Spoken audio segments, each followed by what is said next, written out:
La dernière demeure du papa de Samuel Eto'o-Fils. Il est décédé, cela fait 1 an que le corps était à la glace. Et voici maintenant la tombe du papa de Samuel Eto'o. Il s'appelle David Eto'o. Dans ce studio, un autre journaliste est avec nous pour nous expliquer les problèmes qu'il y a à la FECAFOOT entre Samuel Eto'o-Fils et Mouel Ekombi. Écoutons la révélation en ce jour. Le ministère des Sports, donc Mouel Ekombi, est associé à Ferdinand Gongo, qui est le secrétaire général de la présidence, le SGPR. On va essayer de parler de ce sujet. Parce qu'il y a des personnes qui disent que bon, que si vous intéressez dans ça, nous on n'a pas d'électricité, on n'a pas d'eau, on n'a pas de route, c'est ça qui nous intéresse. La FECAFOOT, ça ne nous intéresse pas. Les gens qui disent, qui tiennent ce langage-là, ces personnes-là se trompent. Ce qui se passe à la FECAFOOT là, c'est quelque chose qui doit intéresser tous les Camerounais. Parce que si vous laissez que ce qui se passe à la FECAFOOT là, que ça se réalise, sachez que même la fin de Paul Biya, on aura les mêmes problèmes. C'est-à-dire que si la mort, nous tous on va mourir, on ne sait jamais, si la mort prend Paul Biya, ou bien quelque chose arrive à Paul Biya, vous allez voir des gens sortir avec d'autres textes qui disent que Paul Biya n'est pas là, c'est tel, c'est tel, c'est tel. Ils vont vous sortir des articles de loi, des articles de ceci, ils vont bricoler des textes de loi.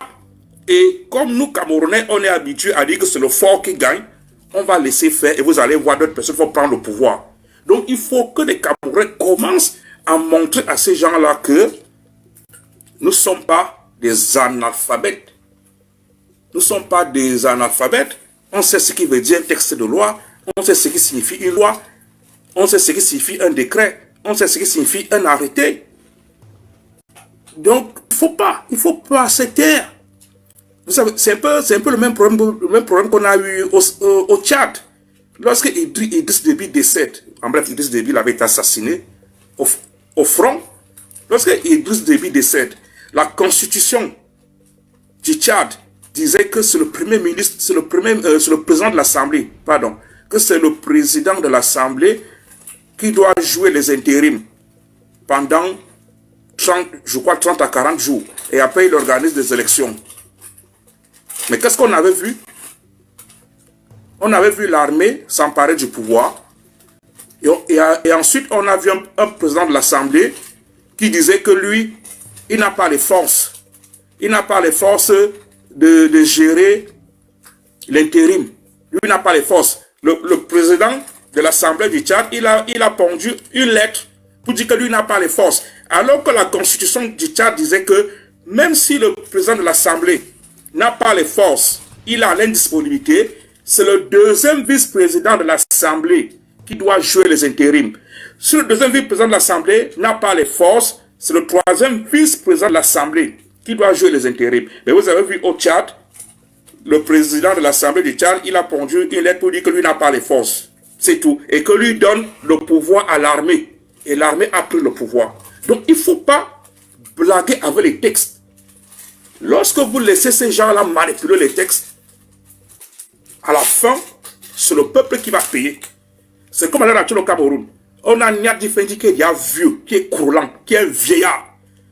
Si Paul Biya décède, ou Paul Biya démissionne, la Constitution dit que c'est le président de l'Assemblée qui doit jouer les intérims pendant maximum, je crois, 50 jours, puis organiser les élections. Vous allez voir ces gens-là, ils vont manipuler les textes. Ils vont vous dire, ils vont aller voir Nyat. Nyat va prendre un communiqué pour dire que lui est trop fatigué. Il ne peut pas jouer les intérims. Il donne le pouvoir à Ngongo. Ou bien il donne le pouvoir à quelqu'un de l'armée. Et après, vous aussi, allez dire que oui, les textes c'est ça, la loi c'est ça. Alors que non, la Constitution ne dit pas ça. Si Nyat Fendi est fatigué, il a l'indisponibilité. C'est le deuxième vice-président du Sénat qui doit jouer les intérims, puis organiser les élections. Sur le deuxième vice-président du Sénat, lui aussi, il est en indisponibilité. C'est le troisième vice-président qui doit maintenant là, jouer les intérims et organiser les élections. C'est ça la loi, les textes. Donc je suis surpris que les Camerounais parce qu'ils détestent Samuel Eto'o, parce qu'ils veulent faire la vengeance, ils veulent apprendre, à amener les autorités du Cameroun à ne pas respecter les textes, sans savoir que vous êtes en train d'arranger un lit qui va permettre à ces gens-là que si quelque chose arrive à Paul Biya, ils vont trafiquer les textes. Ils vont trafiquer les textes. Et nous, Camerounais, on sera obligés d'accepter ces faux textes qu'ils vont fabriquer. Donc, il faut ouvrir les yeux. Et il faut qu'on arrête l'histoire qui est que quelqu'un, il a agrégé de loi. Quelqu'un, il a agrégé. Donc, parce qu'il est agrégé, toi, Camerounais, lambda, tu ne peux pas parler. Non. Même s'il est agrégé de loi, il y a certaines choses que, à vue d'œil, quelqu'un qui a lu des livres, quelqu'un qui a même le bac, quelqu'un qui a fait une première année universitaire, il peut déjà voir que ce qu'ils sont en train de dire là, c'est faux. Ça ne tient pas la route. Donc, si on revient sur l'affaire de Samuel Eto'o, depuis cette semaine, il y a le ministre Moïse Kombi, le ministre des Sports. Il a pondu un communiqué radio qui a été lu à la Chart TV, disant que, suite aux très hautes directives du président de la République, et conformément à son mot accord, objet de la correspondance du 2 avril 2024, un nouveau staff d'encadrement technique, administratif et médical de la sélection nationale senior de football masculin, les Lions Indomptables, vient d'être constitué. Donc, Moïse Kombi, il a décidé de former une équipe d'encadrant de l'équipe nationale Fanyong du Cameroun, donc ce qu'on appelle souvent les Lions A. Il a nommé un entraîneur qui est un Belge. L'entraîneur là viendra avec ses assistants. Il a nommé un entraîneur adjoint numéro 1, Mambik, un entraîneur numéro 2, Achou Cyprien, un entraîneur adjoint, les gardiens, préparateur physique. En bref, il a nommé tout ce qui compose l'encadrement de l'équipe A. Et après, il y a un communiqué qui a aussi fuité. C'est un communiqué qui vient, là c'est même pas un communiqué, c'est une lettre très urgente qui vient du SGPR de Ngongo, où là où Ngongo répond à la lettre du ministre des Sports. Donc, parce que le ministre des Sports va envoyer une lettre à Ngongo, l'objet était le recrutement du sélectionneur et des responsables chargés de l'encadrement technique, administratif et médical de l'équipe. Et Ngongo répond donc positivement à cette lettre, où Ngongo reprend donc tous les noms de l'entraîneur, préparateur physique et tout, que le ministre Moïse Kombi avait déjà préalablement envoyé. Ngongo reprend cette lettre-là et Ngongo lui donne donc l'accord. Ngongo aussi, il dit la même chose. J'ai l'honneur de vous notifier les hauts accords de la présidente de la République à vos propositions de recrutement. Donc Ngongo lui fait comprendre que Paul Biya a été d'accord.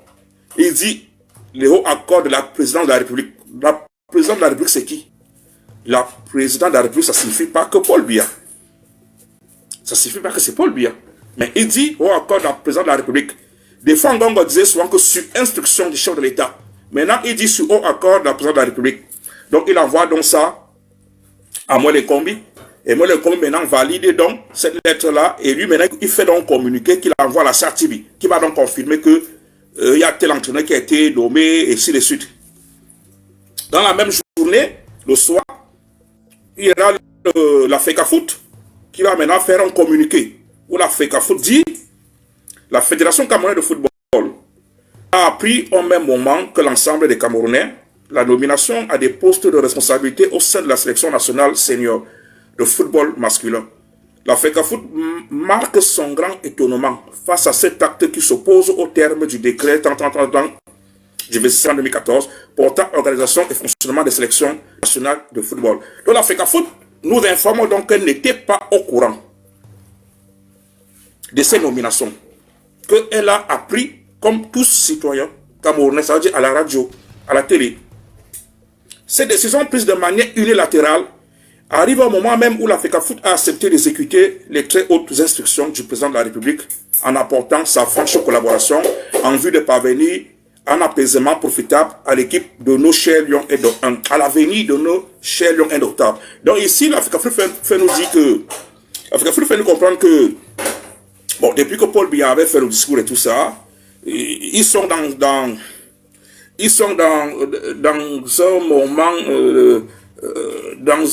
moment d'apaisement, qu'ils sont prêts à collaborer. Mais ils sont surpris que la direction, le ministre des Sports fait des nominations unilatérales et qu'eux, ils ne sont pas au courant. Donc l'Africa Foot nous informe donc. Et quelques jours après, l'Africa Foot va donc faire une lettre qu'elle va envoyer au ministre des Sports. L'objet, recrutement du sélectionneur, des responsables chargés de l'encadrement technique et tout et tout.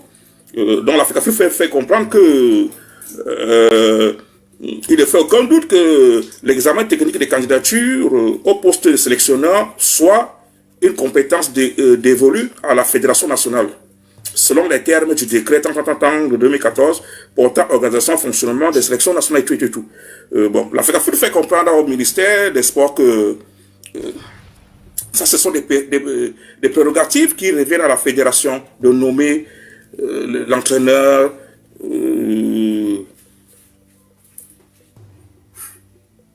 les encadrants de l'équipe nationale.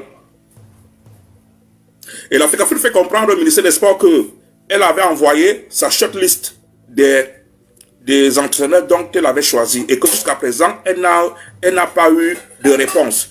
En dépit de nos propositions diligentes et au bout d'une vaine attente. Donc, l'Africa Foot n'a pas eu de réponse venant du ministère pour lui dire que les propositions que vous nous avez envoyées, on a décidé comme ça, l'Africa Foot n'a rien reçu. Donc, après la lettre de l'Africa Foot, c'est hier dont le ministre Moïse Kombi, il a pondu aussi une lettre à l'Africa Foot, où le ministre Moïse Kombi, il va écrire, il va nous faire comprendre que il a utilisé l'article de la Convention, l'article 9 de la Convention, où il dit que cet article avait été utilisé depuis, décision prise sur la base de l'article 9 de la Convention ministère FECAFO du 5 février 2015, donnant la pleine et entière latitude à l'État de recruter et de mettre des encadreurs à la disposition de ces sélections nationales de football. Donc le ministre fait nous comprendre que il a utilisé cette convention-là, l'article 9 qui lui donne le droit de recruter l'équipe encadrante de l'équipe nationale et mettre à disposition et tout et tout. En bref, le ministre a fait tout un long courrier. C'est même honteux que c'est un ministre agrégé de loi qui essaie de prendre les Camerounais pour des cons, pour des abrutis. C'est-à-dire qu'il fait tout un long courrier qui ne sert à rien. Donc, et aujourd'hui, donc, il y a l'Africa Foot qui s'est réuni aujourd'hui. Donc, le comité d'urgence de l'Africa Foot s'est tenu aujourd'hui et tout. Et ils ont sorti 2 résolutions. Première résolution, à l'unanimité des membres présents, le comité d'urgence constate qu'un mépris des textes visés plus haut, l'Africa Foot n'a pas été associé à la procédure ayant conduit à la situation en date du 2 avril 2024. Donc, ici, l'Africa Foot revient toujours sur le constat qu'elles n'ont pas été associées au recrutement de cette équipe encadrante. Donc, l'entraîneur et ses assistants. Et l'Africa Foot décide donc à l'unanimité des membres présents, le comité d'urgence recommande au président de l'Africa Foot de lui soumettre en application des articles 4 du décret 2014 alinéa et tout, des propositions de nomination des membres des structures d'encadrement des sélections nationales de football dans un délai de 72 heures. Donc ça signifie donc qu'ici, le comité d'urgence de l'Africa Foot donne l'autorisation à Samuel Eto'o de donner des propositions sur l'équipe encadrante. Ça veut dire qu'il donne l'autorité à Samuel Eto'o de nommer une nouvelle équipe encadrante de l'équipe nationale du Cameroun. Voilà un peu ça. Oui, je vais venir sur ça, Boris Basson. Je viens sur cet état-là. Donc, voilà un peu ça. Donc, maintenant, s'il faut donc construire Si on essaie maintenant là de revenir sur la base du problème. Le problème si se joue sur deux textes de loi. Il y a d'abord le premier texte de loi qui est le décret de Paul Biya. Parce que dans un pays, pour qu'un pays soit structuré, il y a des textes de loi. Il y a la loi qui, elle est votée par les députés. C'est-à-dire que dans un pays, il y a la constitution. C'est elle qui réglemente la vie d'un pays, la constitution. Après la constitution, il y a les lois. Les lois sont votées par les députés. Et les lois doivent être encadrées par la constitution. C'est pour ça que si on vote une loi qui ne cadre pas avec la constitution, on peut se plaindre un peu du Conseil constitutionnel. Et qui va vérifier? Et le Conseil constitutionnel pourra dire que cette loi est anticonstitutionnelle. C'est-à-dire qu'il y a, dans un pays, il y a la constitution. C'est elle qui réglemente, qui régule. Ça veut dire que si la constitution dit qu'il n'y a pas de peine de mort, on ne peut pas voter une loi au Cameroun qui dit qu'on doit tuer quelqu'un. Alors que la constitution dit qu'il n'y a pas de peine de mort. C'est-à-dire que c'est ça la constitution. C'est elle qui régule. C'est elle qui réglemente la vie d'un pays, la constitution. Maintenant, après la constitution, il y a donc les lois qui, elles sont votées par les députés. Et les députés doivent se rassurer que les lois qui sont en train de voter là sont en accord avec la constitution. Donc normalement, le Conseil constitutionnel n'est pas seulement là pour les élections. Parce qu'au Cameroun, on nous trompe. On nous fait comprendre que le Conseil constitutionnel est seulement là pour les élections. Non, le Conseil constitutionnel est là pour les lois. Pour voir si ces lois-là sont en accord avec la Constitution. Donc, Conseil constitutionnel, c'est ça qui réglemente la vie du pays. Après la Constitution, il y a donc les lois qui, elles, sont votées par les députés. Après maintenant les lois, il y a maintenant le décret. Le décret qui, lui, il y a maintenant le décret qui, lui, c'est le président de la République. Et le président de la République, lorsqu'il prend le décret, il doit s'arranger que ce décret-là soit conforme avec la Constitution, conforme avec les lois du Cameroun. Ça veut dire que Paul Biya, qui est président du Cameroun, il n'est pas Dieu, il n'est pas super-homme. Paul Biya ne peut pas prendre une décision qui est contraire à la Constitution, contraire à la loi du Cameroun. Paul Biya doit s'arranger son décret qu'il est en train de prendre là, que ce décret-là soit conforme à la loi du Cameroun, conforme à la Constitution. Et quand Paul Biya prend un décret, ce décret-là, c'est une norme, c'est une loi. Elle doit être respectée. Tant qu'elle est en vigueur, elle doit être respectée. Après le décret, il y a l'arrêté. L'arrêté s'appelle le Premier ministre. Le Premier ministre qui prend les arrêtés. Donc ça veut dire que dans un pays, il y a la Constitution qui est supérieure. Après la Constitution, il y a la loi. La loi, elle est supérieure à l'arrêté de Paul Biya. Après l'arrêté de Paul Biya, il y a, la loi est supérieure au décret de Paul Biya. Après le décret de Paul Biya, il y a l'arrêté. Après on descend, il y a des circulaires et tout. Donc l'arrêté de Paul Biya ne peut pas être au-dessus de la Constitution. L'arrêté de Paul Biya ne peut pas être au-dessus de la loi. Donc voilà d'abord les choses qu'il faut qu'on puisse déjà mettre en place, les lois. Parce que lorsque moi je parle de ces choses-là,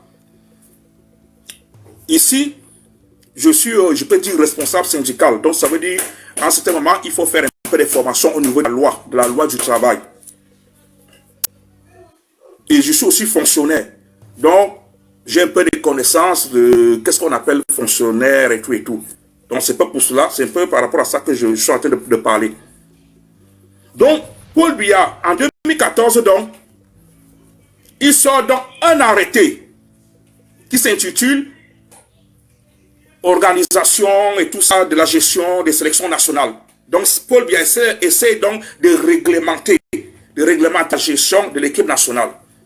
Et dans l'article 3, alinéa 1, Paul Biya dit ceci: la gestion administrative, sportive et technique des sélections nationales de football relève de la compétence de la Fédération camerounaise de football, si après dénommée FECAFOOT.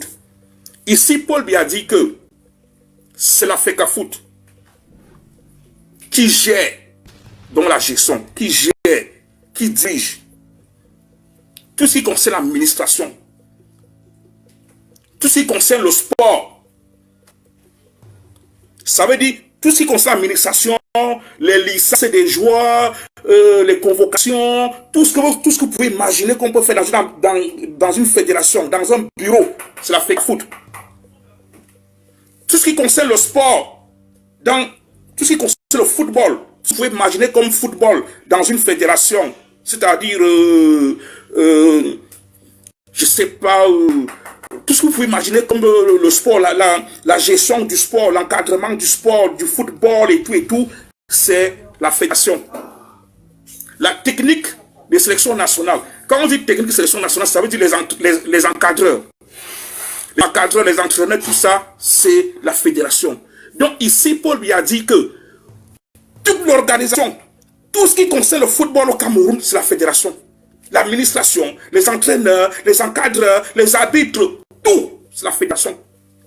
Donc ici, Paul Biya donne tout à la fédération.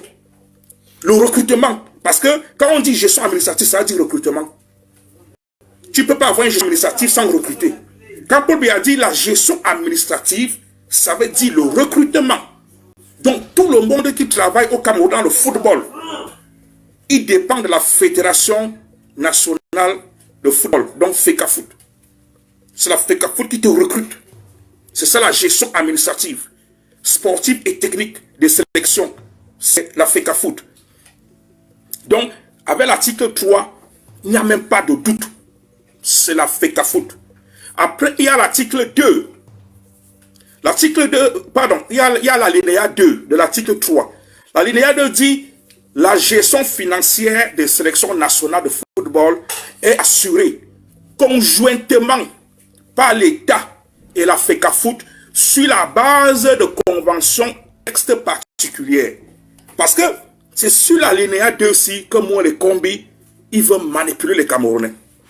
Parce que sur l'article 3, alinéa 1, Paul Biya donne tout à la FECAFOOT. Tout. Recrutement, gestion, tout à la FECAFOOT. Maintenant, à l'alinéa 2, Paul Biya dit donc que la gestion financière de des équipes nationales, elle sera assurée par les deux corps. Ça veut dire que la FECAFOOT va donner une partie et le ministère des Sports donne une partie. C'est pour cela que, surtout Samuel Eto'o, depuis que Samuel Eto'o est là, vous voyez quand les Lions vont jouer, il y a la prime de la FECAFOOT. La FECAFOOT donne sa prime aux joueurs. Et après, il y a une autre prime qui vient du ministère des Sports. C'est ça donc on a dit que la gestion financière des sélections nationales de football est assurée conjointement par l'État et la FECAFOOT. Ça signifie que la FECAFOOT participe à une bonne partie et le ministère des Sports donne aussi une bonne partie. Et Paul Biya dit donc que on va encadrer ça sur la base de conventions et textes particuliers. Ça veut dire que Paul Biya donne une marge, donne une place pour que la FECAFOOT et le ministère des Sports fassent donc des négociations pour réellement mettre en place comment les financements vont se passer. Mais ça n'a rien à y voir avec la gestion du football.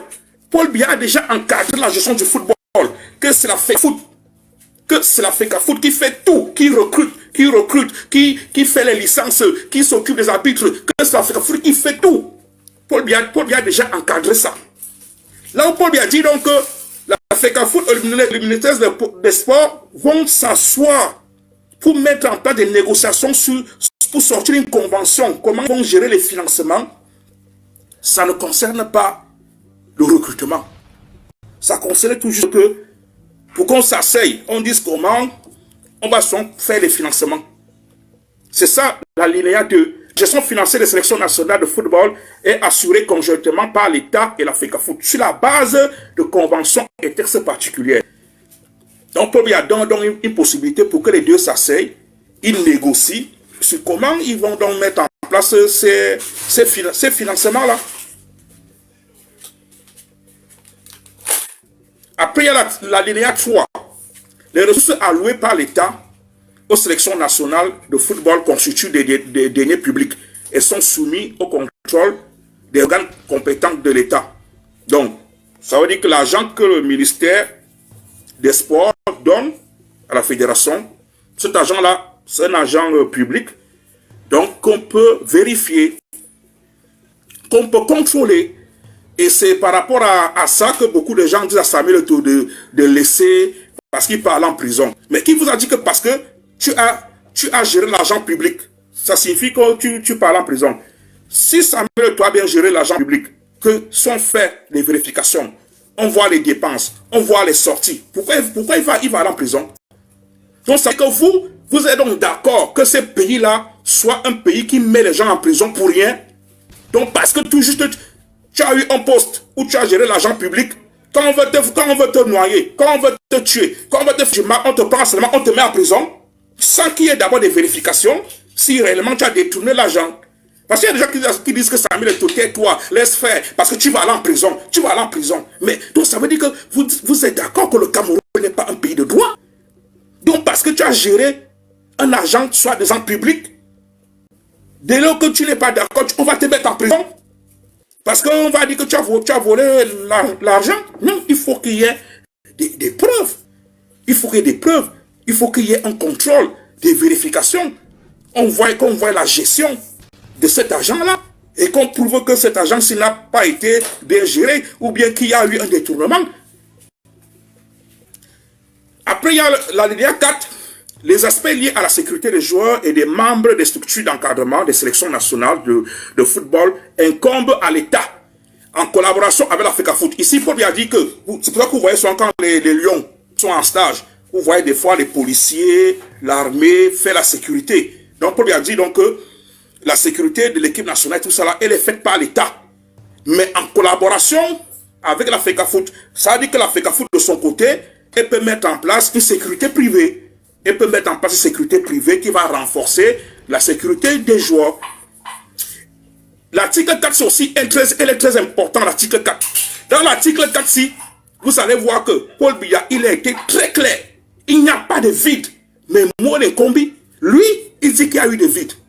Dans l'article 4, Paul Biya dit que la coordination administrative, sportive et technique des activités et des programmes de sélection nationale de football visés à l'article 2, ci-dessus, donc que je vous ai lu, est assuré par un coordonnateur général nommé par le président de la FECAFOOT.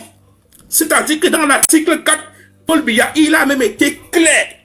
Il a dit que la coordination administrative, sportive et technique des activités des programmes de sélection nationale du football est nommé. C'est-à-dire que ce coordonnateur-là est nommé par le président de la FECAFOOT.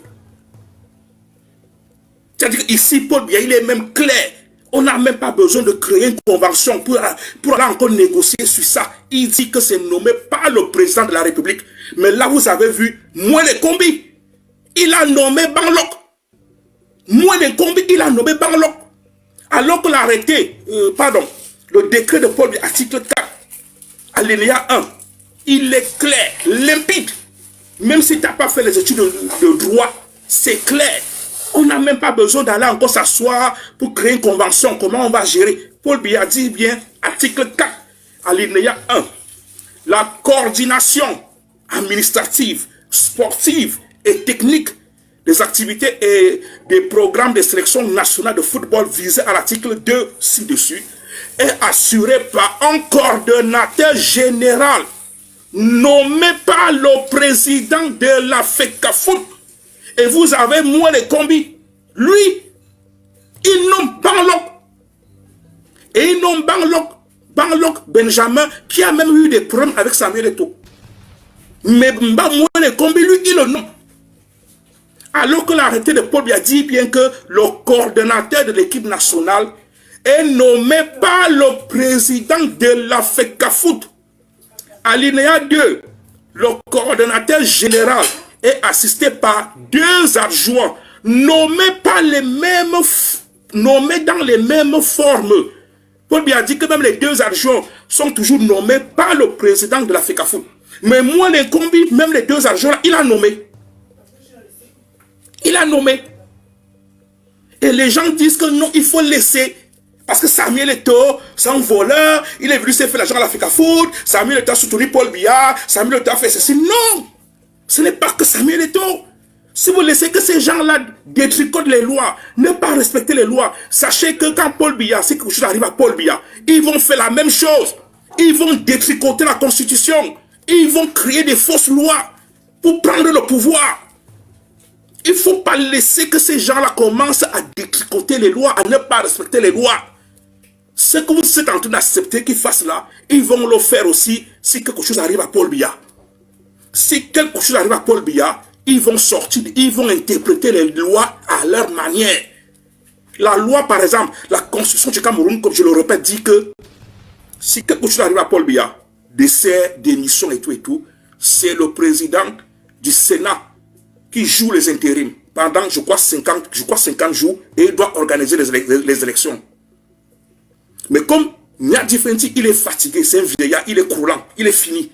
Nyadi Fenti n'aura pas de la poigne pour résister contre ces gens-là. Vous allez voir, ils vont sortir des textes de loi. Ils vont interpréter les textes de loi pour dire que Nyadi Fenti, il est fatigué, il ne peut rien assumer. Et ils vont forcer Nyadi Fenti à écrire une lettre, comme ils ont fait président de l'Assemblée du Tchad. Il va écrire une lettre pour dire que lui n'a pas de force pour gérer et il donne le pouvoir à l'armée. Ils vont forcer Nyadi Fenti à écrire une lettre pour dire qu'il n'a pas de force à gérer tout ça. Il donne le pouvoir à Gongo. Il donne le pouvoir à un militaire. Et ils vont vous concocter des fausses lois. Hein. Ils vont vous interpréter les lois et après vous allez accepter. Alors que la Constitution dit que même si Nyad est à l'incapacité de gérer l'intérim, c'est le 2e vice-président de la Constitution. C'est le 2e vice-président du Sénat qui doit jouer l'intérim. Ce 2e vice-président n'a pas les capacités, c'est le 3e vice-président. Mais comme vous voulez blaguer, vous allez voir, ils vont interpréter les lois comme ils veulent. Donc il ne faut pas laisser que ces gens-là, surtout quand on est au courant, il ne faut pas les laisser faire. Vous les laissez faire, vous êtes en train de détruire ce Cameroun. Vous les laissez faire, vous êtes en train de détruire ce Cameroun. Parce que prochainement, ils vont le faire ça même au plus haut niveau.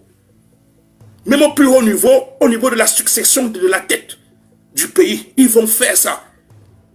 C'est-à-dire que l'article 4, le décret de Paul Biya, l'article 4, il est tellement clair qu'on n'a même pas besoin d'aller encore faire une convention. L'article 4 dit que le coordonnateur de l'équipe nationale est nommé par le président de la FECAFOOT. Mais vous avez, moins les combis, soi-disant agrégé de loi, qui va s'asseoir avec Gongo. Lui, il nomme Benjamin Banlok. Oui. Et après, on va dire que les gens ne doivent pas parler. Parce que si vous parlez, on va vous mettre en prison. Vous ne devez pas parler. Parce que Samuel Eto'o, il a soutenu Paul Biya. Même si Samuel Eto'o a soutenu Paul Biya, je fais partie des gens, en 2018, qui avaient lancé la campagne contre Samuel Eto'o en 2018. Le fait qu'il avait demandé qu'on vote pour Paul Biya. Mais nous ne sommes plus en 2018. Les choses ont changé. Nous ne sommes plus en 2018. Les choses ont changé. J'ai déjà lu plusieurs interviews de Samuel Eto'o où lui-même, il le reconnaît que la bonne partie de ses problèmes qu'il a, c'est aussi le fait qu'il avait soutenu Paul Biya. Lui-même, il le reconnaît. Il est déjà conscient de ça. Il le reconnaît. Mais on ne va pas rester là à garder contre Samuel Eto'o toujours parce qu'il a soutenu Paul Biya. Même si tu détestes Samuel Eto'o. Mais quand on va bien dans le chemin des lois, des textes, où tu sais bien que là où ce que ces gens-là font là, ils sont hors la loi. Ils sont en violation des textes. Tu es incapable de dire ça. Parce que soi-disant que Samuel Eto'o le mérite, il le mérite, il le mérite, il le mérite, il a cherché. Il y a même des gens qui disent que tu es parti faire quoi à la FECAFOOT? Mais c'est vous. Il y a des Camerounais qui sont contents le fait qu'au au Sénégal, il y a des jeunes qui sont devenus présidents, premiers ministres. Mais vous vous dites, un jeune, qu'il ne doit pas postuler pour être président de la FECAFOOT, parce que là-bas, il y a trop de problèmes. Mais, donc vous croyez que si vous devenez président du Cameroun, c'est là où il n'y aura pas de problème? Mais tous les postes, c'est des postes où il y a des, surtout les postes de pouvoir, de gestion, c'est des postes où tu vas trouver toujours, tu seras combattu. Mais ce n'est pas pour cela que vous demandez à Samuel Eto'o de démissionner. De démissionner parce que qu'est-ce que tu es parti faire là-bas, c'est leur histoire, il faut leur laisser, Non, non. Tout homme est libre de postuler dès lors que la loi t'autorise. Tu es libre de postuler dans n'importe quel poste. On ne peut pas dire que la FECAFOOT, elle est seulement faite pour certaines personnes. D'autres personnes ne doivent pas postuler à la FECAFOOT parce que c'est leur histoire là-bas, c'est leur histoire. Non, ce n'est pas ça. Même la présidence, on ne va pas dire que la présidence, ce n'est que pour les vieux. Non, si tu as des moyens et que la loi te permet de postuler à la présidence, mais tu postules. Tu postules. Donc, moi, les combis, l'article 4 dit bien que le coordonnateur et les adjoints sont nommés par le président de la FECAFOOT. Mais vous avez, moi, les combis, avec Ngongo. Et en plus de ça, moi, les combis, c'est un voleur. Il a détourné l'argent soi-disant le complexe de Lembe. Il a volé. Ngongo, un voleur aussi. Il a volé l'argent du Covid-19. Il a volé l'argent du complexe Olembe. Le complexe Olembe n'est jamais terminé. Il disait que Madjil va relancer les travaux. Depuis, vous avez vu les travaux. Le stade là est même en train de se détériorer. Des voleurs. Mais c'est eux qui viennent donner les leçons de gestion de budget. Et quand je vois des gens soutenir moi les combis, un voleur, il dit qu'on a volé 500 millions chez lui. Moi le combi fait comment pour avoir 500 millions dans sa maison? Est-ce que c'est un homme d'affaires? 500 millions dans sa maison, est-ce que c'est un homme d'affaires? Et je vois des Camerounais soutenir moi les combis. Soutenir Ngongo. Soutenir Ngongo. Quelqu'un qui a détourné de l'argent. Il y a la Cour des comptes qui le démontre que Ngongo a détourné de l'argent. Il a détourné l'argent du Covid-19. Il y avait même eu un mandat d'arrêt contre lui.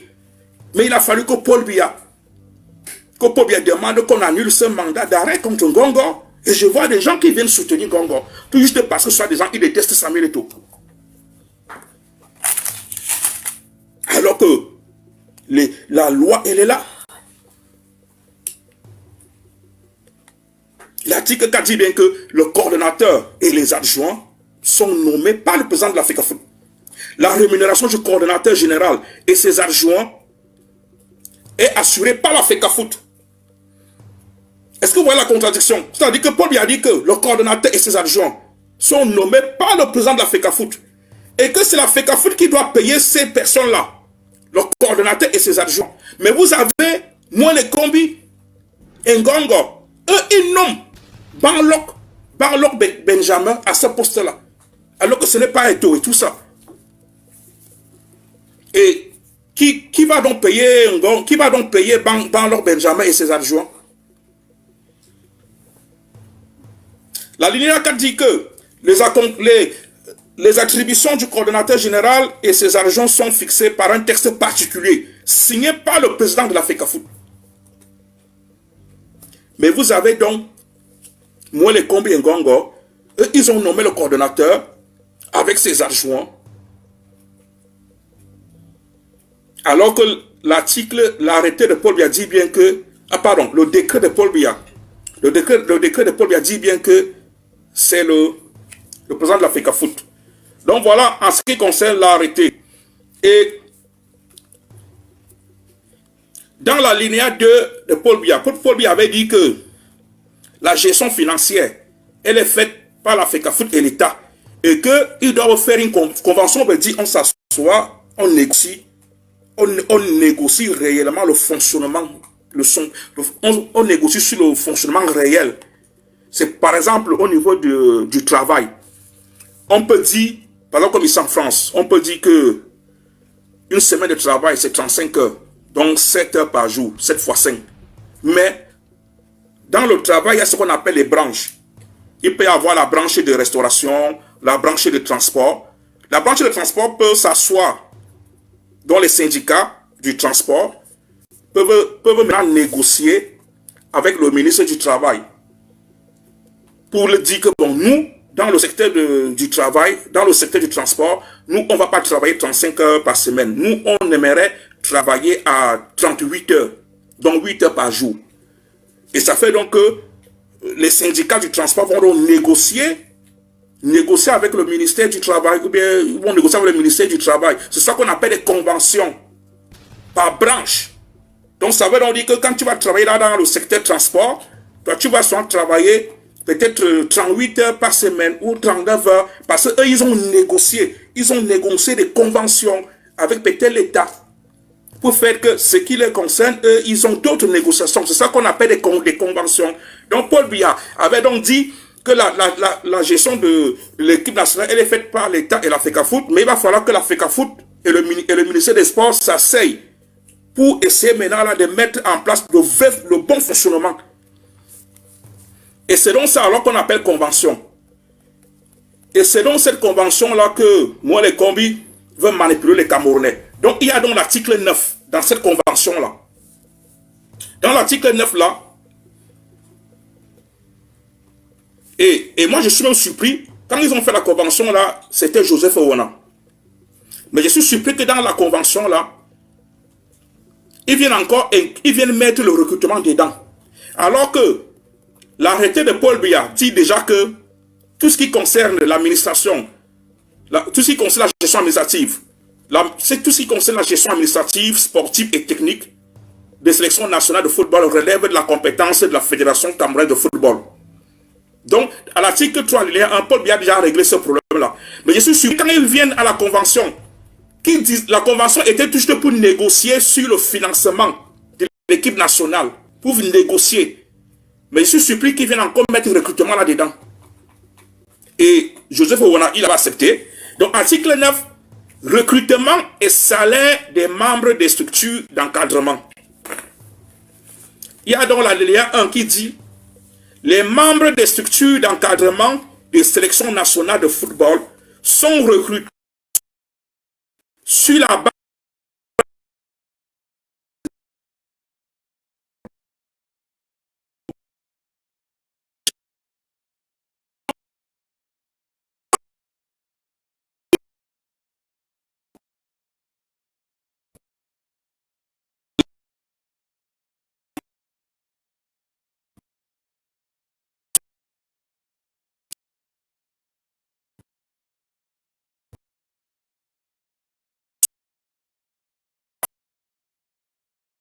que les encadrements peuvent être signés par le président de FECAFOOT, donc à l'heure actuelle par Samuel Eto'o. Et que Samuel Eto'o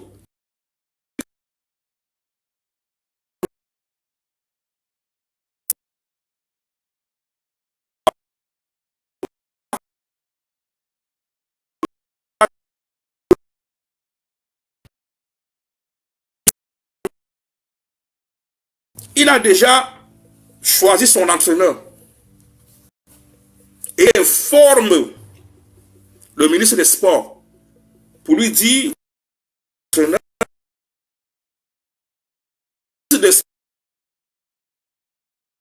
où je suis pas.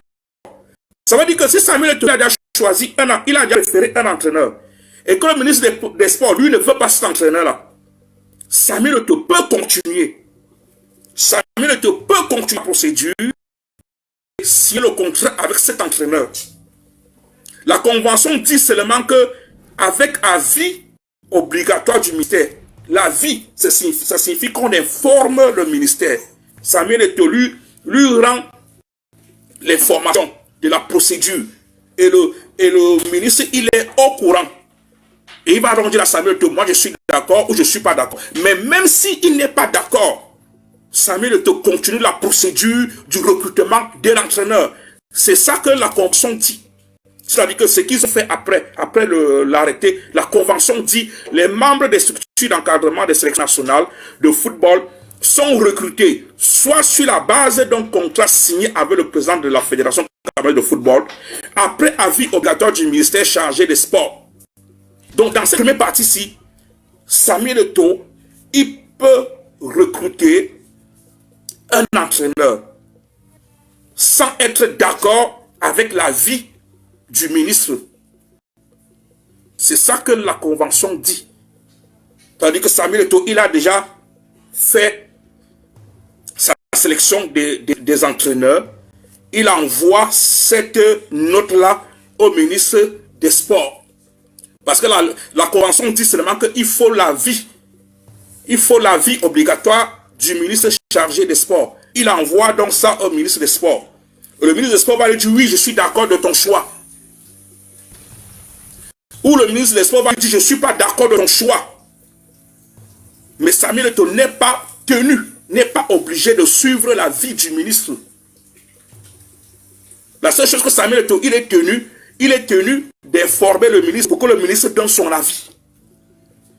Et le ministre donne son avis, positif ou négatif, Samuel Eto'o, lui, il continue sa procédure et il choisit son entraîneur. C'est ça que la convention dit pour la première modalité. Après, il y a une deuxième modalité et c'est sur cette deuxième modalité que le ministre Moïse Kombi prend les Camerounais pour des idiots. La deuxième modalité, c'est soit sur la base d'une mise à disposition par l'État. Et c'est ici donc que Moïse Kombi, il veut tromper les Camerounais. Mise à disposition, sur la base d'une mise à disposition par l'État. Ici, ça signifie que la FECAFOOT, c'est une association, mais qui a besoin de l'administration. Ça veut dire que la FECAFOOT a besoin des secrétaires. La FECAFOOT a besoin des comptables. La FECAFOOT a besoin des gens qui sont formés. Et ça signifie donc que toutes ces personnes-là, l'État a déjà ces personnes-là. L'État a déjà les sportifs, les entraîneurs, les encadreurs qui sont formés à l'INGS. Donc l'État a déjà la pépinière, l'État a déjà la matière première. Ça signifie donc que l'État peut prendre ses fonctionnaires, des gars qui sont formés à l'INGS et tout cela, pour les mettre à disposition à la FECAFOOT. Donc à disposition, ça signifie que ça concerne l'administration, parce que moi je suis un fonctionnaire et je suis syndicaliste. Donc je sais ce qui veut dire mise à disposition. Mise à disposition signifie que tu es fonctionnaire ou tu es contractuel de l'administration. Et ton employeur, c'est-à-dire que ton administration de tutelle, va te demander maintenant d'aller travailler dans un autre ministère ou dans une autre mairie ou bien dans une autre structure qui appartient aussi à l'État ou bien qui est publique. On te demande d'aller travailler là-bas. C'est ça qu'on appelle mise à disposition. Ça veut dire un fonctionnaire ou un contractuel. Je vous donne l'exemple. À l'époque, il y avait Mangon Guéné. Mangon Guéné était fonctionnaire auprès du ministère des Sports.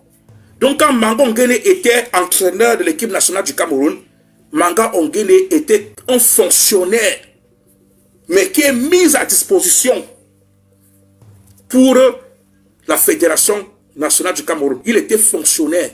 Donc, il est mis à disposition. C'est un fonctionnaire. Même Jean-Paul Akono. Quand Jean-Paul Akono était entraîneur de l'équipe nationale, Jean-Paul Akono était un fonctionnaire. Parce qu'un fonctionnaire, c'est que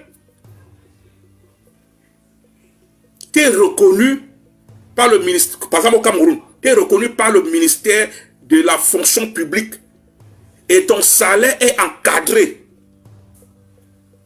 Ton salaire est encadré par un statut de l'État qui te donne les catégories, les échelons. C'est ça un fonctionnaire. C'est pour ça que vous avez vu, quand Manga Nguéné était entraîneur du Cameroun, il ne gagnait pas beaucoup. Mais on le mettait dans la catégorie A+, donc haut fonctionnaire. Mais la catégorie A+, donc haut fonctionnaire au Cameroun, c'est dans les 400 000, 500 000. Même Jean-Paul Akolo, on le mettait dans la catégorie A+, donc haut fonctionnaire, dans les 400 000, 500 000. Donc, les gens que Moelle Kombi et Gongo ont recrutés, ce ne sont pas des fonctionnaires.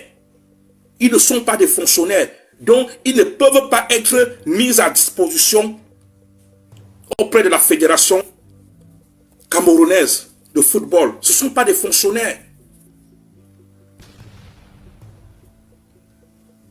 Et en plus de ça, quand on te met à disposition, ça veut dire que, oui, bonsoir Daniel Bangui. Donc quand on te met à disposition, mettre à disposition, parce que le ministère des Sports, c'est un organe de l'État. Donc les gens qui travaillent dans le ministère des Sports, ce sont des fonctionnaires. Ce sont des fonctionnaires. Ça veut dire qu'ils sont titulaires. Ils ont un matricule. Et ils ont des statuts de la fonction publique. Les statuts de l'État, ça veut dire qu'ils ont un grade. Parce que quand on dit que tu es un fonctionnaire, à la fonction publique, il y a d'abord ce qu'on appelle la catégorie. Il y a la catégorie C, qui est pour les gens qui ont jusqu'à... Bon, ici en France, la catégorie C, c'est des gens qui ont jusqu'au brevet CAP. Maintenant, au Cameroun, je ne sais pas jusqu'à quel est le diplôme. Après, il y a la catégorie B. La catégorie B, c'est des gens qui ont jusqu'à Bac+1. Après, il y a la catégorie A. La catégorie A, c'est les gens qui ont à partir de Bac+2. C'est ça quand tu es fonctionnaire. Donc, il y a d'abord les catégories par rapport à tes diplômes. Et après, maintenant, il y a le grade. Le grade, maintenant, là, c'est l'évolution de carrière. L'évolution. Après, maintenant, il y a le grade. Ce sont les évolutions en interne. Les évolutions. Soit tu vas faire des concours.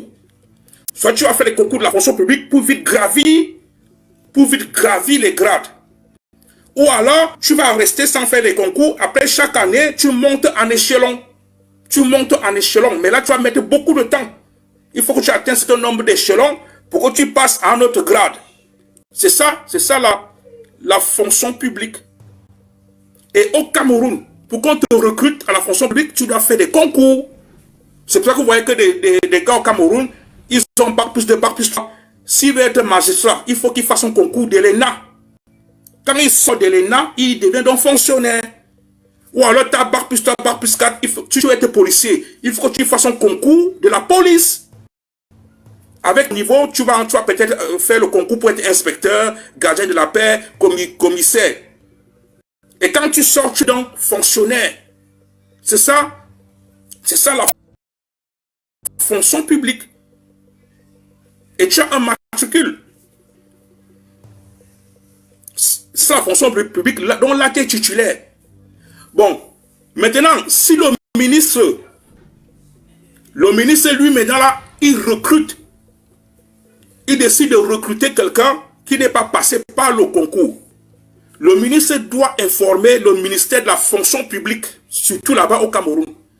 Il doit informer le ministère de la fonction publique pour qu'on enregistre cette personne-là comme un contractuel de la fonction publique. Parce que c'est le ministre des Sports qui va payer le contractuel. C'est toujours l'État. Donc, la fonction publique. Ça veut dire que cette personne-là, même s'il n'est pas titulaire, donc cette personne n'est pas fonctionnaire, mais cette personne doit être enregistrée dans le ministère de la fonction publique en tant que contractuel de l'État, même s'il n'est pas fonctionnaire.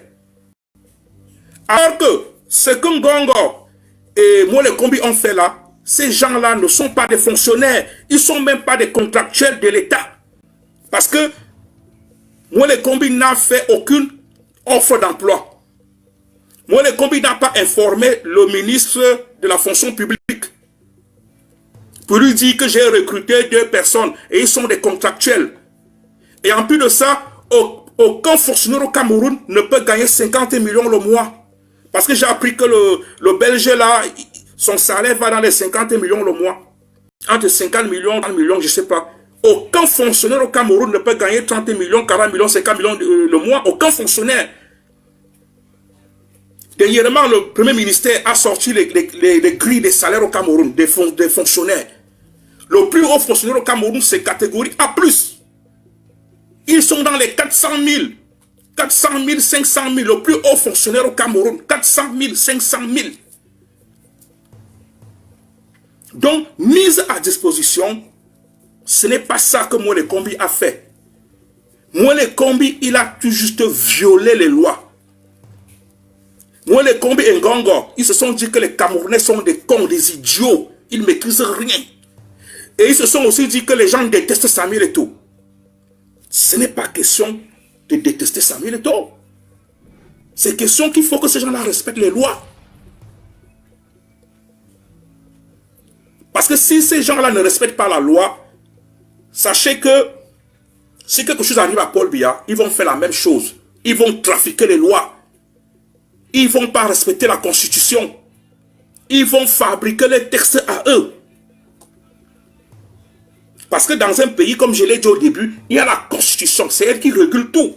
Après la constitution, il y a les lois qui sont votées par les députés. Et les députés doivent s'arranger que ces lois-là soient concordantes avec la constitution. Après les lois, il y a le décret du président. Donc l'histoire de la FECAFOOT, c'est le décret du président. Et ce décret-là doit être conforme avec les lois et la constitution. La supériorité des lois. Après le décret du président, il y a les arrêtés ministériels et tout et tout. Après ça, il y a même des circulaires et tout et tout et tout. Donc, tant que Paul Biya n'a pas abrogé ça, n'a pas abrogé son décret, tant que Paul Biya n'a pas fait un décret pour dire j'abroge la loi telle, et il redonne un nouveau décret. Le décret de 2014, il est valable. Parce qu'il y a des gens qui disent que Paul Biya peut décider comme il veut. C'est Paul Biya qui a créé et il peut décider.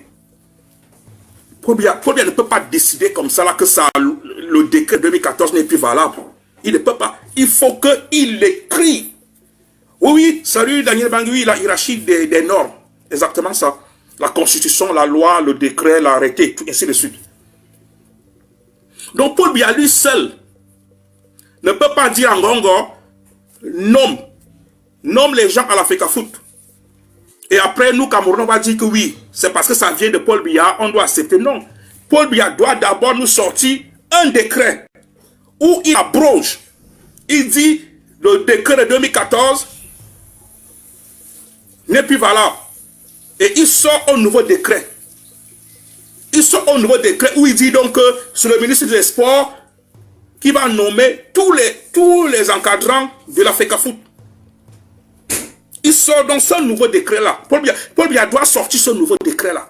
Tant que Paul Biya ne sort pas ce nouveau décret-là, le décret de 2014 est valable. Ngongo et Moïse Kombi, ils sont en train de violer les lois. Est-ce que vous saviez? Ce que Moïse Kombi et Ngongo sont en train de faire là, c'est une façon d'enlever Samuel Eto'o de la FECAFOOT. Il faut être bête pour ne pas le comprendre. C'est-à-dire que c'est une façon d'enlever Samuel Eto'o de la FECAFOOT.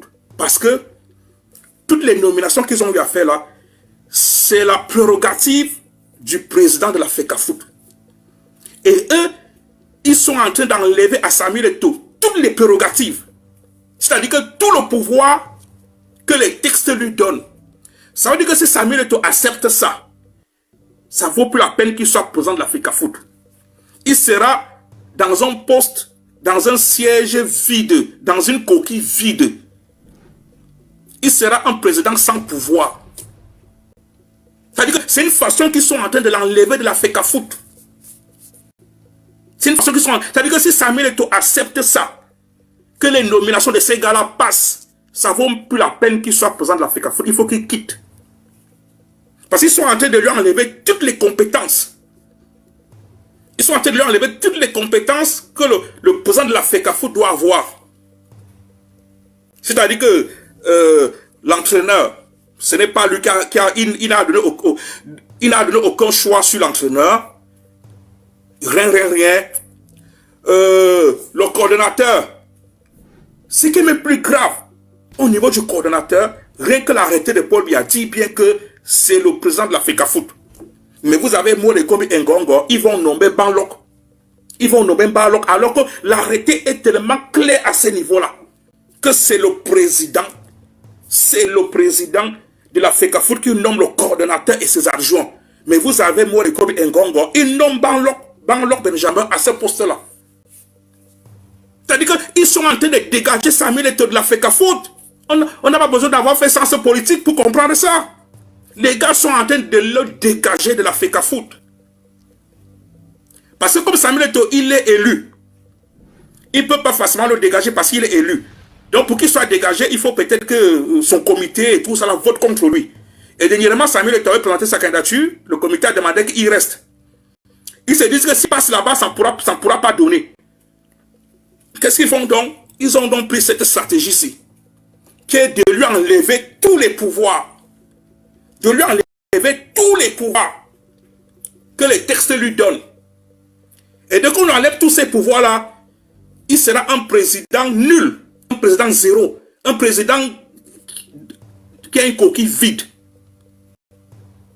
Et c'est là que Samuel Eto'o ne doit pas laisser. Il ne doit pas laisser.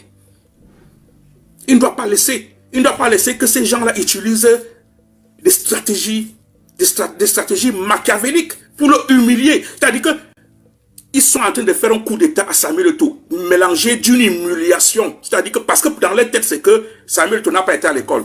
Samuel Eto'o ne connaît rien. Donc c'est un voyou, il est bête, il est zéro. On va lui montrer que c'est nous qui avions fait l'école. Mais ils oublient. Ils oublient que Samuel Eto'o,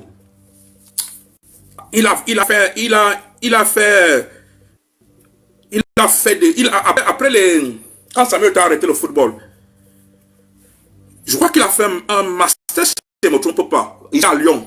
Il a fait un master en management. Il a quand même fait des études, parce qu'il y a des gens qui disent que Samuel Eto'o ne connaît rien. Samuel Eto'o a quand même fait des études après avoir arrêté le football. Après avoir arrêté le football, il a fait des études ici dans une université ici à Lyon. Parce qu'il s'est préparé déjà. Il s'est préparé déjà à se lancer dans les affaires et tout et tout. Il a quand même fait des études à un certain niveau. Je crois bien que c'est un master, si je ne me trompe pas, hein, un master en management, quelque chose comme ça là, qu'il a eu à faire. Et certainement aussi, je pense qu'il est quand même bien entouré. Il a quand même des juristes. Il a quand même des juristes, des avocats, des gens qui maîtrisent quand même la loi. Je crois qu'il est quand même bien entouré. C'est-à-dire qu'ils sont en train de le dégager. De la FECAFOOT.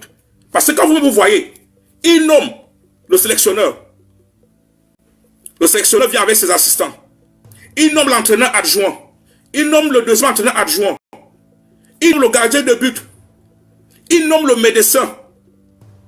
Il nomme le préparateur physique. Il nomme le coordonnateur de sélection nationale. Alors que l'arrêté de Paul Biya dit bien que le coordonnateur de sélection nationale, c'est le président de la... C'est-à-dire que ce qui m'énerve avec ça, c'est même au niveau du coordonnateur de sélection nationale. Parce que là, le décret de Paul Biya, il est totalement clair. Il dit que c'est le président de la FECAFOOT. Mais eux, ils nomment Banlok Benjamin. Et Banlok Benjamin, c'est quelqu'un qui était secrétaire général à la FECAFOOT. Il a eu des problèmes avec eux. Il a eu des problèmes avec Eto'o. Il allait même faire de la prison. Il nomme aussi ses adjoints. Il nomme le team manager. Il nomme le team presse. Il nomme l'agent de liaison. Mais il faut être bête pour ne pas comprendre que ces gars-là sont en train de chasser Samuel Eto'o de la FECAFOOT. Ils sont en train de le chasser de la FECAFOOT. Ils sont en train de le chasser de la FECAFOOT. Ils sont en train de le limoger. S'ils laissent passer ça, ça vaut plus la peine qu'il soit président de la FECAFOOT parce qu'il n'aura plus de valeur. Il n'aura plus de valeur. Il n'aura même pas de parole. Il n'aura pas de parole devant le sélectionneur. Samuel Eto'o n'aura aucune parole devant le sélectionneur. Aucune parole. Il n'aura aucune parole. Il sera là comme une marionnette. Il ne doit pas laisser passer ça. Ils sont en train de le limoger. Mais là où ils ont oublié, c'est que la CAF et la FIFA reconnaissent le contrat de travail d'un entraîneur qui a été signé par le président de la FECAFOOT. Ça signifie que Moulay Kombi peut parler comme il veut. Il peut écrire ses longs courriers comme il veut. Il peut nous montrer qu'il est agrégé comme il veut. Il peut parler son français comme il veut. Mais tant que Samuel Eto'o ne va pas signer le contrat, cet entraîneur-là, il ne pourra pas s'asseoir sur les bancs de l'équipe nationale du Cameroun. La CAF et la FIFA ne le reconnaissent. La CAF et la FIFA ne vont pas le reconnaître. Ça veut dire que le coup d'État qu'ils ont essayé de faire contre Samuel Eto'o là, ils n'ont pas bien réfléchi. Ils n'ont pas bien réfléchi parce que ils peuvent faire tout ce qu'ils veulent, mais si Samuel Eto'o ne signe pas le contrat de travail à cet entraîneur-là, cet entraîneur-là ne sera pas reconnu. Cet entraîneur-là ne sera pas reconnu. Donc Samuel Eto'o, il a tous ses droits. Il a raison de contester ce que ces gars-là sont en train de faire là. Et en plus de ça, ils ne l'ont pas mis au courant. Parce que Samuel Eto'o lui-même, je suis surpris que c'est Joseph Owona, un agrégé de loi, qui a voté la convention. Hein. Je suis très surpris. Parce que Samuel Eto'o, il a même été très gentil avec ces gens-là. Il leur envoie la liste. Il leur envoie la liste de ses choix. Et que c'est à eux de choisir parmi les trois l'entraîneur que eux, ils trouvent que ça correspond avec les finances et tout et tout. Il a même été gentil. Alors que quand tu regardes l'arrêté de Paul Biya, et même la convention ne dit pas ça. Ne dit pas que le président de la FECAFOOT, il doit envoyer ses trois choix. Il doit envoyer ses choix. Et que c'est eux qui vont décider parmi ces choix. Même la convention ne dit pas ça. La convention dit seulement que le président de la FECAFOOT, il choisit l'entraîneur. Et après, il donne les formations pour avis du ministre. Avis obligatoire du ministre. Et le ministre donne son avis. Mais même si le ministre n'est pas d'accord du choix du président de la FECAFOOT, le président de la FECAFOOT, lui, il continue son choix. Mais Samuel Eto'o a même été gentil. Il leur a envoyé ces trois choix et que c'est eux qui doivent décider. Mais même comme ça, ils ont pris les choix de Samuel Eto'o, ils ont mis dans la poubelle. Ils n'ont même pas contacté Samuel Eto'o pour dire que bon, on a reçu tes choix, mais tu vois les montants et tout. Est-ce qu'on peut encore négocier avec ces entraîneurs-là pour voir s'ils peuvent baisser les prétentions salariales et tout. Ils n'ont même pas essayé de compter la FECAFOOT pour essayer de voir comment on peut voir sur ces trois choix-là. Ils ont mis à la poubelle. Maintenant, eux, ils ont pris leur choix à eux. Ça veut dire qu'eux, ils avaient déjà leur liste. Et ils ont maintenant pris leur liste à eux. Et ils n'ont même pas informé la FECAFOOT pour dire que bon, voici, nous on préfère cette liste-ci et tout. Est-ce que tu es d'accord? Est-ce que ils n'ont rien fait? Ils ont pris leur liste à eux. Après la FECAFOOT, et il faut être juste à la radio, à la télé, pour dire qu'il y a un nouvel entraîneur avec son équipe et tout. Mais ça c'est une façon de limoger Samuel Eto'o de la FECAFOOT. C'est une façon de le limoger de la FECAFOOT. Ils sont en train de le limoger de la FECAFOOT. Parce que, tout ça pourquoi? Tout ça pourquoi? Parce que, ils font, tout ce qu'ils sont en train de faire, c'est de la politique. Parce que, ils voient que Samuel Eto'o, quand Samuel Eto'o va dans les régions, quand Samuel Eto'o va dans les régions, ils voient que Samuel Eto'o, il est beaucoup soutenu dans les régions. Il y a du monde qui sort pour aduler, le féliciter et tout. Ils se disent donc en 2025, Samuel Eto'o peut être... je ne sais pas, ils se disent peut-être qu'en 2025, Samuel Eto'o peut être candidat. Et que le fait qu'il est président de la FECAFOOT lui donne une grande visibilité. Donc il faut le nuire, il faut faire en sorte qu'il quitte la FECAFOOT. Donc tout ça c'est politique. Ils se disent que Samuel Eto'o va peut-être être George Weah. George Weah comme au Libéria. C'est pour cela qu'ils sont en train de casser. Et vous savez, en politique, rien n'arrive pour rien. Quand quelque chose arrive en politique, il faut toujours poser la question, pourquoi à ce moment?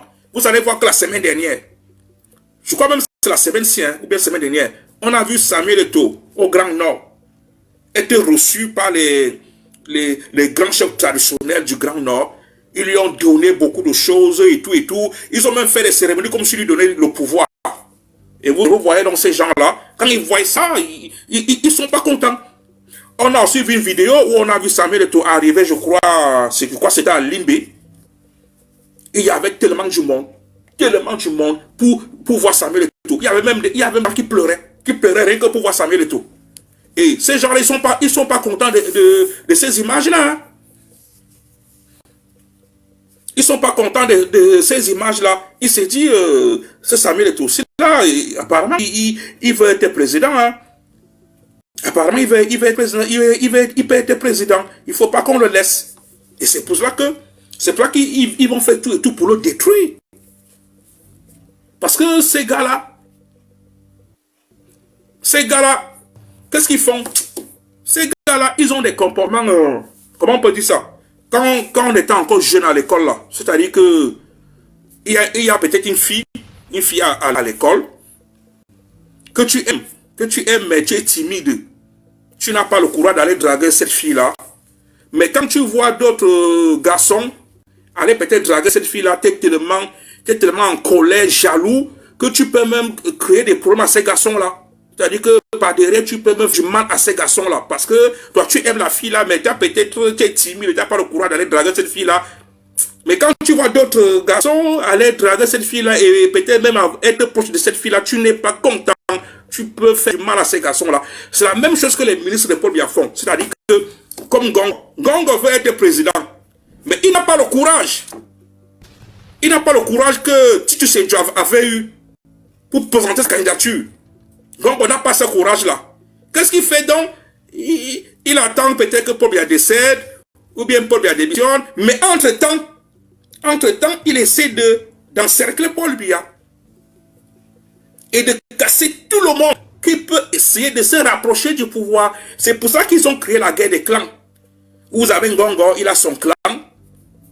Les Vondoayolo et tout ça, ils ont leur clan. C'est-à-dire que c'est des gens qui font exactement comme je parle des garçons là. C'est-à-dire qu'il y a un garçon qui aime une fille, mais il n'a pas le courage de draguer la fille, il est timide et tout ça. Mais quand il voit d'autres garçons réussir à draguer la fille et tout ça, là, ce garçon il est jaloux. Et il commence à créer des problèmes. Il commence à créer des problèmes à ces garçons qui réussissent à draguer la fille, créer des problèmes. C'est la situation là qu'on a au Cameroun. On a des ministres au Cameroun qui veulent le pouvoir de Paul Biya.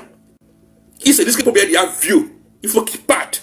Ils veulent son pouvoir. Mais ils n'ont pas le courage de se positionner ouvertement, officiellement.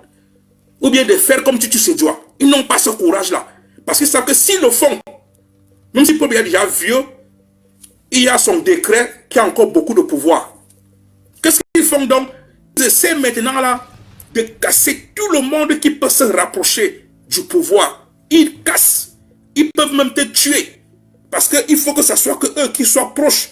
Que si quelque chose arrive à Paul Biya, c'est eux qui peuvent prendre le pouvoir. C'est pour ça qu'ils sont là. Ils ont la guerre des clans.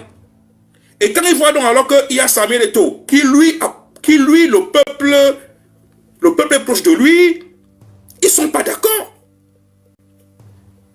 Ils ne sont pas d'accord. Ils vont faire tout et tout pour le détruire. Parce qu'ils se disent que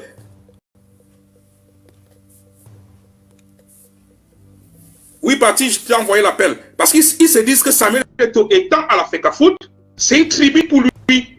C'est une tribune pour lui que si un jour il dit qu'il veut être candidat, il y aura du monde derrière lui. Pacha Sanga, sa marque refusée. Sa marque refusée, ton appel. Donc ils se disent que Samuel Eto'o étant à la FECAFOOT, c'est une tribune. Donc, si un jour il dit qu'il peut être candidat, il y aura du monde derrière lui et ça ne sera pas facile pour nous de bloquer sa candidature. Même si on va dire double nationalité, ça ne sera pas facile parce qu'il y aura le monde derrière lui. Qu'est-ce qu'ils font donc? Ils trouvent tous les moyens pour le casser. Donc tout ce que Samuel Eto'o, il a là, c'est la politique. Ça va même rien à y voir réellement même de la gestion du football. C'est la politique. C'est-à-dire qu'ils veulent le dégager. Ils veulent le dégager de la FECAFOOT. Donc toutes les dominations qu'ils ont eu à faire là, c'est une façon de le dégager de la FECAFOOT. C'est pour ça qu'ils doivent accepter ils ne doivent pas accepter ces nominations-là. Parce qu'il accepte ces nominations-là, ça vaut plus la peine qu'il soit président de la FECAFOOT. Ça vaut plus la peine. Parce qu'il sera un président sans pouvoir. Il sera président sans pouvoir. Il n'aura aucune autorité devant ce sélectionneur-là. Il n'aura aucune autorité.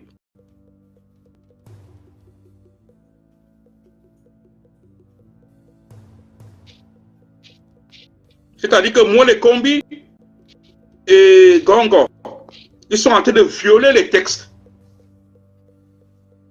Ils sont en train de violer les textes. C'est-à-dire que Paul Biya, il avait fait un arrêté. Et l'arrêté là, c'est énorme. C'est comme une loi. Ça veut dire que même Paul Biya lui-même, il ne peut pas décider comme ça là que vous nommez tous les encadreurs de la FECAFOOT. Paul Biya lui-même ne peut pas décider. Si Paul Biya veut décider, il doit sortir un nouveau décret qui vient abroger l'ancien décret. Il doit sortir un nouveau décret qui vient abroger, donc annuler l'ancien décret. Tant que Paul Biya lui-même, il n'a pas sorti ce nouveau décret-là, son décret de 2014, il est valable. Il est valable. Il est valable. J'ai mis mon numéro là, ceux qui veulent appeler.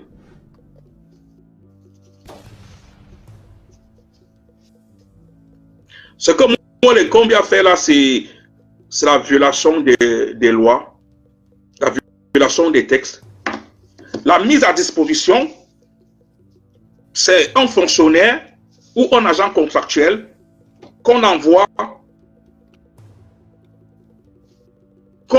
travailler dans une autre administration, mais tu dépends toujours de ton administration. Oui, ça. Mise à disposition, ce n'est pas ça que Moïse Kombi a fait. Moïse Kombi, il a tout juste violé les lois. Moïse Kombi et Ngongo, ils se sont dit que les Camerounais sont des cons, des idiots. Ils ne maîtrisent rien. Et ils se sont aussi dit que les gens détestent Samuel Eto'o. Ce n'est pas question de détester Samuel Eto'o. C'est question qu'il faut que ces gens-là respectent les lois. Parce que si ces gens-là ne respectent pas la loi, sachez que si quelque chose arrive à Paul Biya, ils vont faire la même chose. Ils vont trafiquer les lois. Ils ne vont pas respecter la Constitution. Ils vont fabriquer les textes à eux. Parce que dans un pays, comme je l'ai dit au début, il y a la Constitution. C'est elle qui régule tout. Après la Constitution, il y a les lois qui sont votées par les députés. Et les députés doivent s'arranger que ces lois-là soient concordantes avec la Constitution. Après les lois, il y a le décret du président. Donc l'histoire de la FECAFOOT, c'est le décret du président. Et ce décret-là doit être conforme avec les lois et la Constitution. La supériorité des lois. Après le décret du président, il y a les arrêtés ministériels et tout et tout. Après ça, il y a même des circulaires et tout et tout et tout. Donc, tant que Paul Biya n'a pas abrogé son décret, tant que Paul Biya n'a pas fait un décret pour dire j'abroge la loi telle, et il redonne un nouveau décret, le décret de 2014, il est valable. Parce qu'il y a des gens qui disent que Paul Biya peut décider comme il veut. C'est Paul Biya qui a créé et il peut décider. Paul Biya ne peut pas décider comme ça, là, que ça, le décret de 2014 n'est plus valable. Il ne peut pas. Il faut qu'il l'écrive. Oui, oui, salut Daniel Bangui, la hiérarchie des normes. Exactement ça. La constitution, la loi, le décret, l'arrêté, tout ainsi de suite. Donc Paul Biya lui seul ne peut pas dire en Ngongo, nomme les gens à la FECAFOOT. Et après, nous, Camerounais, on va dire que oui, c'est parce que ça vient de Paul Biya, on doit accepter. Non. Paul Biya doit d'abord nous sortir un décret où il abroge. Il dit, le décret de 2014 n'est plus valable. Et il sort un nouveau décret. Il sort un nouveau décret où il dit donc que c'est le ministre des Sports qui va nommer tous les encadrants de la FECAFOOT. Il sort donc ce nouveau décret-là. Paul Biya doit sortir ce nouveau décret-là. Tant que Paul Biya ne sort pas ce nouveau décret-là, le décret de 2014 est valable. Ngongo et Moule Kombi, ils sont en train de violer les lois. Est-ce que vous saviez? Ce que Moule Kombi et Ngongo sont en train de faire là, c'est une façon d'enlever Samuel Eto'o de la FECAFOOT. Il faut être bête pour ne pas le comprendre. C'est-à-dire que c'est une façon d'enlever Samuel Eto'o de la FECAFOOT. Parce que toutes les nominations qu'ils ont eu à faire là, c'est la prérogative du président de la FECAFOOT. Et eux, ils sont en train d'enlever à Samuel Eto'o toutes les prérogatives. C'est-à-dire que tout le pouvoir que les textes lui donnent. Ça veut dire que si Samuel Eto'o accepte ça, ça vaut plus la peine qu'il soit président de la FECAFOOT. Il sera dans un poste, dans un siège vide, dans une coquille vide. Il sera un président sans pouvoir. C'est-à-dire que c'est une façon qu'ils sont en train de l'enlever de la FECAFOOT. C'est une façon qu'ils sont... C'est-à-dire que si Samuel Eto'o accepte ça, que les nominations de ces gars-là passent, ça vaut plus la peine qu'il soit président de la FECAFOOT. Il faut qu'il quitte. Parce qu'ils sont en train de lui enlever toutes les compétences. Ils sont en train de lui enlever toutes les compétences que le président de la FECAFOOT doit avoir. C'est-à-dire que l'entraîneur, ce n'est pas lui il n'a donné aucun choix sur l'entraîneur. Rien. Le coordonnateur, ce qui est même plus grave, au niveau du coordonnateur, rien que l'arrêté de Paul Biya dit bien que c'est le président de la FECAFOOT. Mais vous avez Moule Kombi et Ngongo, ils vont nommer Banlok. Alors que l'arrêté est tellement clair à ce niveau-là. Que c'est le président de la FECAFOOT qui nomme le coordonnateur et ses adjoints. Mais vous avez Moule Kombi et Ngongo, ils nomment Banlok Benjamin à ce poste-là. C'est-à-dire qu'ils sont en train de dégager Samuel Eto'o de la FECAFOOT. On n'a pas besoin d'avoir fait science politique pour comprendre ça. Les gars sont en train de le dégager de la FECAFOOT. Parce que comme Samuel Eto'o, il est élu. Il ne peut pas facilement le dégager parce qu'il est élu. Donc pour qu'il soit dégagé, il faut peut-être que son comité et tout ça vote contre lui. Et dernièrement, Samuel Eto'o a présenté sa candidature. Le comité a demandé qu'il reste. Ils se disent que s'il passe là-bas, ça ne pourra pas donner. Qu'est-ce qu'ils font donc? Ils ont donc pris cette stratégie-ci. Qui est de lui enlever tous les pouvoirs. De lui enlever tous les pouvoirs que les textes lui donnent. Et dès qu'on enlève tous ces pouvoirs-là, il sera un président nul, un président zéro, un président qui a une coquille vide. Et c'est pour ça que Samuel Eto'o ne doit pas laisser. Il ne doit pas laisser.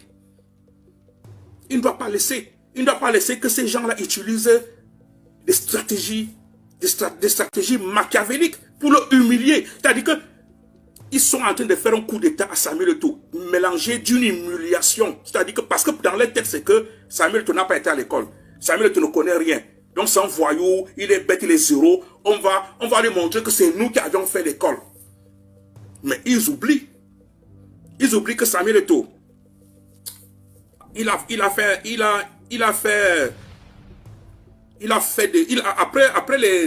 quand Samuel Eto'o a arrêté le football, je crois qu'il a fait un master, si je ne me trompe pas, ici à Lyon. Il a fait un master en management. Il a quand même fait des études, parce qu'il y a des gens qui disent que Samuel Eto'o ne connaît rien. Samuel Eto'o a quand même fait des études après avoir arrêté le football. Après avoir arrêté le football, il a fait des études ici, dans une université ici à Lyon. Parce qu'il s'est préparé déjà. Il s'est préparé déjà à se lancer dans les affaires et tout. Il a quand même fait des études à un certain niveau.